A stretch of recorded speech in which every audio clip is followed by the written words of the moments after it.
You're listening to the weekly Parsha Podcast with Ari Goldwag, recorded with Hashem's never-ending assistance in Ramat Shemesh Israel 5781, 2020. This week's Parsha is Parshas Vayishlach, and our Parsha has the cataclysmic showdown between Yaakov Avinu, Jacob, and Esav, his brother, from whom he had stolen the blessings, the brachas, in the Parsha 2 weeks ago. And this showdown was waiting for 20 years to happen. But the showdown is not just about Yaakov. It's not just about Yaakov and Esav in those times, but it's a showdown between Yaakov and Esav, between the people of Israel, who represent spirituality, and Esav, down to our very generation. The Western ideology in our Chazal is attributed to Esav.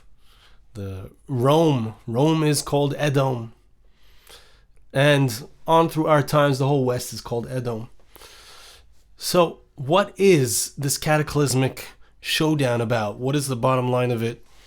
And at the very end of the Parsha, in Perek Lamed Vav Pasuk Lamed Aleph, the Psukim tell us about the kings of Edom, the kings who came from Esav HaRasha. So it's not just the showdown between Yaakov and Esav, but it's also going to tell us about what happened post that showdown, after the showdown, because it's something that goes on through the generations, as Yitzchak blessed both of them. When one rises, the other one falls. When one falls, the other one rises. When Klal Yisrael is ascendant, Klal Yisrael is strong, so Esav is weak. And when Esav is strong, Klal Yisrael is weak. Chas v'shalom. And the idea is also that when spirituality is stronger, physicality is weaker. When physicality is stronger, chas v'shalom, so then spirituality can be weaker. It gives a list of the 8 kings in these verses who would rule over Edom.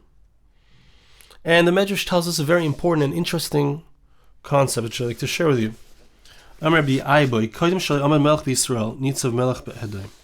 Pasuk tells us that these 8 kings reigned before there was a king in Klal Yisrael. Before the Jewish people had a king, the 8 kings of Esav reigned. What is the idea? These are the kings of Yosi Bar Chanina b'Shosha Zeh Mamed Malachim Zeh Mamed Shoftim Shosha Zeh Mamed Alufim Zeh Mamed Nesiim. When Esav has the kings, so what does Klal Yisrael have? We have judges. When they have Alufim, which are, it's not as great as a king, but it's still on a higher level. So we have Nesiim, we have our princes. We don't have the same level. When they have power, we don't have that power. But what happens subsequently? So let's look at the different Meforshim around here. It's very interesting. The Imre Yoshar says, the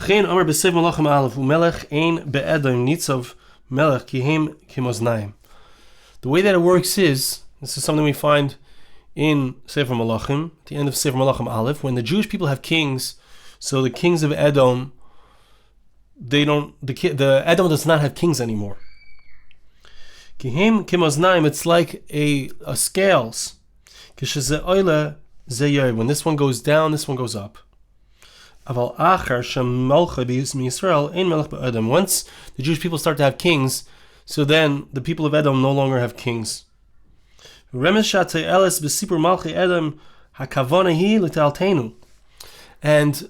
Imre Yesha, the Sefer Imre Yesha says, why is the Torah telling us about the 8 kings of Edom?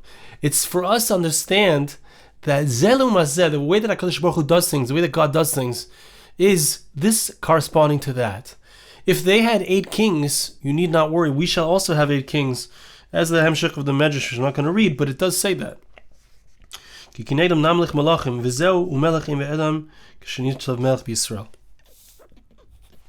The way that it works is like a maznaim. When this one rises, this one falls. When this one rises, this one falls. It goes back and forth. And it's important for us to realize that if there's a power, if we see that Edom has power, we need not worry. We shall also, the Jewish people, spirituality will also be ascendant. We will also have power. The Eitz Yosef says over here like this, very interesting. Hey, look at the nations of the world. We see that it's not true. We saw that there were still kings amongst the kings of Edom, But he explains no. When the Jewish people had a real king, so then the level of the kings of Edom went down. Their kings, so to speak, were not true kings, but like, for example, the king of England, the queen of England, she's just a constitutional monarch. She doesn't have the power. She doesn't have true power. She can't decide who's going to live and who's going to die.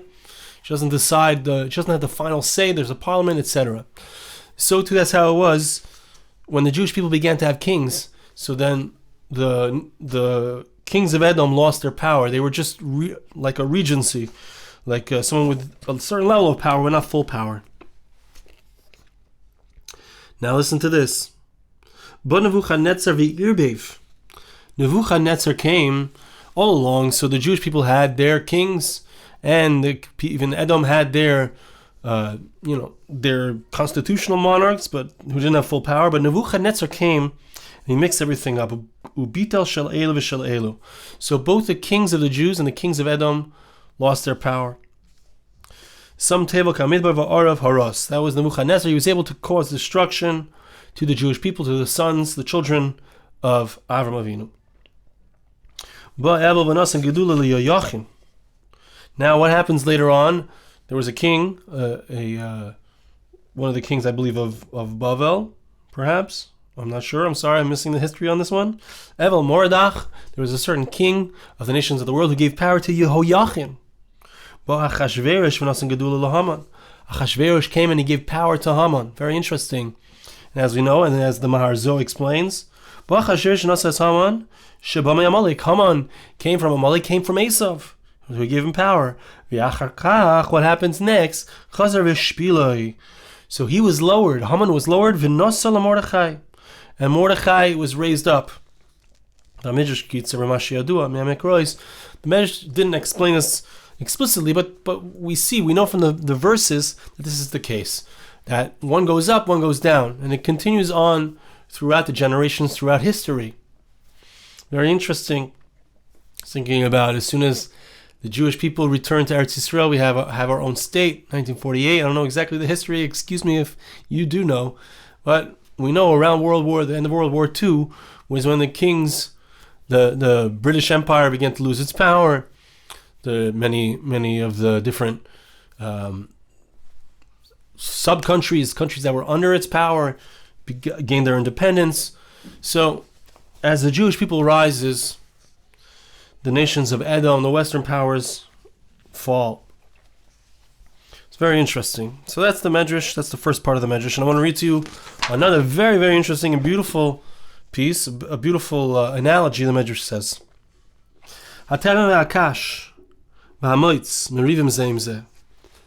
There was a certain field, and the straw of the field, the teven, the kash, another aspect of the straw, and the chaff, they were arguing.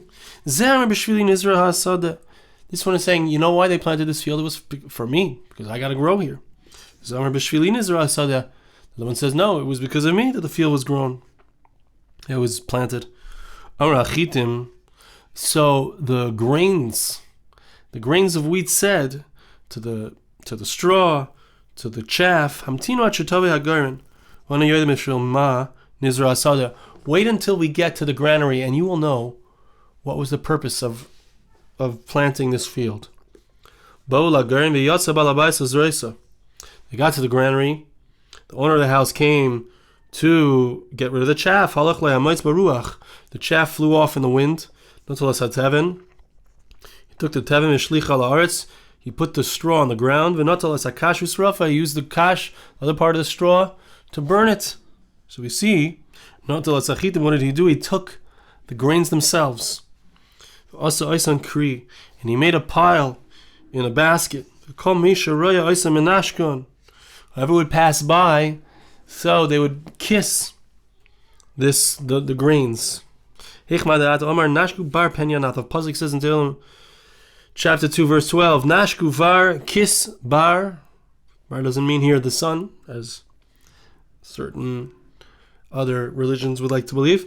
Nashku var, kiss bar means food. Kiss the food. Penya enough, lest it be lost. So what do we see? We see that what's the main thing? What are the people kissing? They're kissing the food. The food is that which is desired, that which they wish to bring into their mouths, that which is beloved. Kachu Masa'elam halalu, says the Medrash, beautiful. The nations of the world, anu ikar, they say we are the ones who God created the world for. We the Muslims, we the Arabs, we the Persians, we the Chinese, we the Japanese, we the Americans, we the Christians. The Jewish people say, hey, sorry guys, we're the ones who were created, the world was created for. People of Israel say to the nations of the world, you just wait until we get to the day of the granary. When that glorious day arrives, we will know for whom the world was created. That's why it says in a verse in Malachi, chapter 3, verse 19, the day is coming, burning like a stove. So that's the day. The pasuk says in Isaiah chapter 41 verse 16, all of the nations of the world will be blown away like the chaff. And he doesn't bring the pasuk, but it also says pasuk in Avadia, it's in I believe our Haftorah this week, that the Jewish people will be like a fire. Beis Esav Lekash, the house of Esav will be like this very chaff, this very straw that we're speaking of. The Jewish people, as we spoke about previously, are the cause of the destruction. Hitler lost the war because he was busy trying to kill the Jews. Perhaps at some point in the near future, the West will be drawn into a war with Iran because of the Jews. The Jewish people are the fire that brings about a destruction. A destruction, why? Because they are the essence. They are the essence of what this whole thing is about. The chaff has to fly away. The chaff has to be removed. The straw needs to be burned. Aval Yisrael, what's the verse say in Isaiah when speaking about the nations of the world that will be blown away? In the end, what happens? What's the end of it all? You shall rejoice in Hashem. The Holy One of Israel will be the one who shall be praised. So we see an amazing thing, a beautiful thing, that Klal Yisrael, which represents spirituality, the Jewish people, which represents all that is good, is the wheat. It's the wheat. All the other things, the nations of the world, all of their ideologies, all of their great accomplishments, all of those things that they value and they say are awesome, they're just kemoitz. They're like the chaff that gets blown away. They're not really why the world was created. The Jewish people, spirituality, ruchnius, the Torah, that's why the world was created. It's an amazing, important point. And as I mentioned before, I believe that this whole face-off with Yaakov and Esav, which is monumental, which is awesome, which is cataclysmic, it's humongous. It's all for us to understand something, that each and every one of us has inside of us a Yaakov and an Esav. We have a part of us which is the spirit, which is the neshama, the soul, that which is good and that which is connected to God. And by the same token, we have inside of ourselves a physical body. We have a physical reality. And we have physical needs and physical desires. And it's so easy for those things to take charge, to say, I'm what counts. This is what's important. But as we go through life, we got to think about the end. We got to think about the end. What's really important? What's really at the end of our days, right? Each and every one of us has a certain amount of time that we're allotted on this earth. 120 years, halavai, we should have. But at the end, what's left? All of the chaff blows away. All of the straw blows away. Just like at the end of time, all of the false ideologies fall away. All of the levels fall.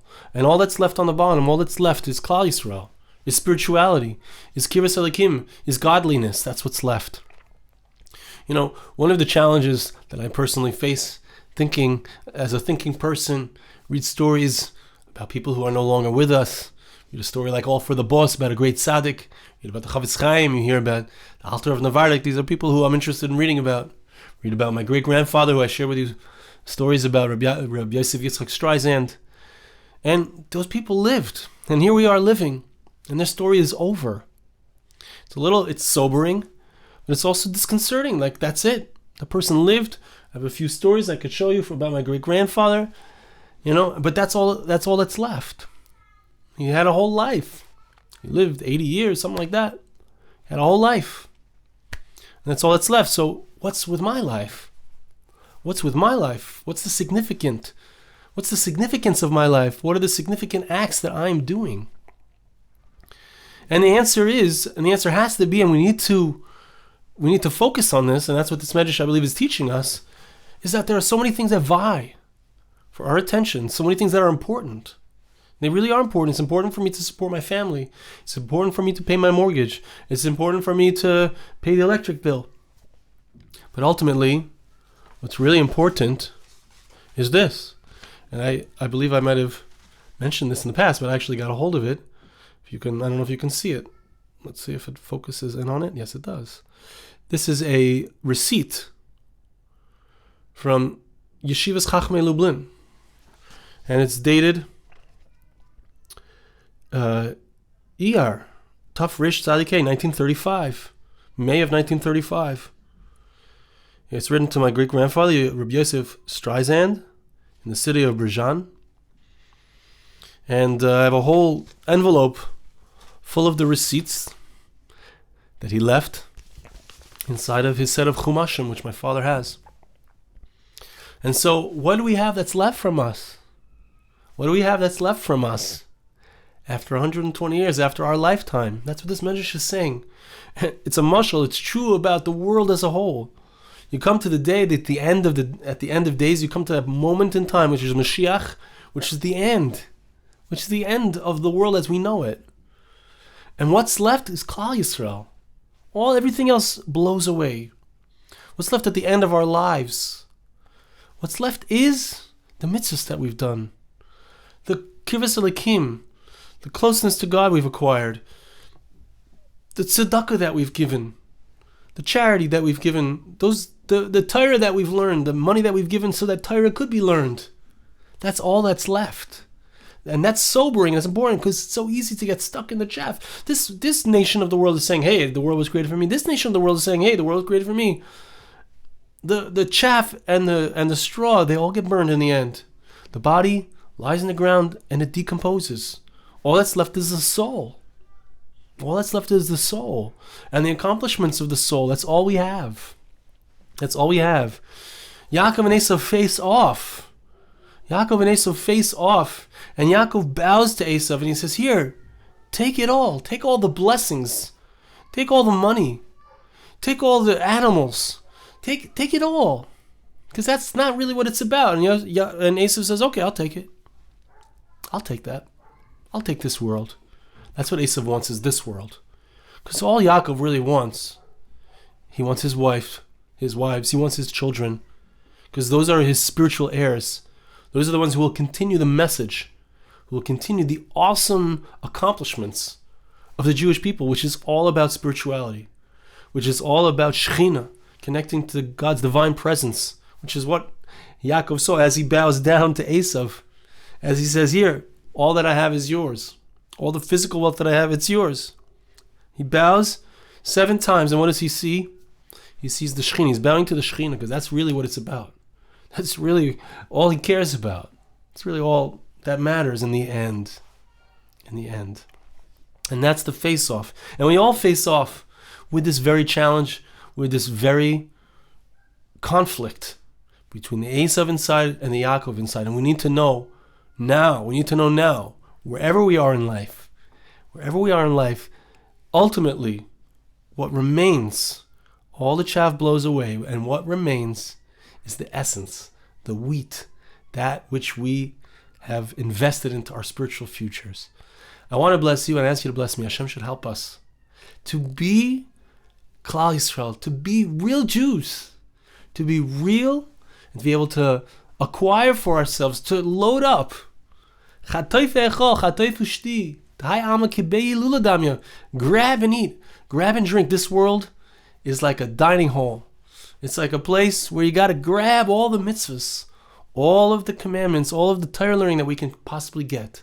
Hashem should help us to be able to focus on that, to grab those mitzvahs, to be able to come out of our lives with only all the spiritual things that we need. Thank you so much for listening. Have a wonderful Shabbos. This podcast was made possible through the gracious donations of listeners like you. For more podcasts like this, please visit www.arigoldwag.com or search on iTunes Ari Goldwag.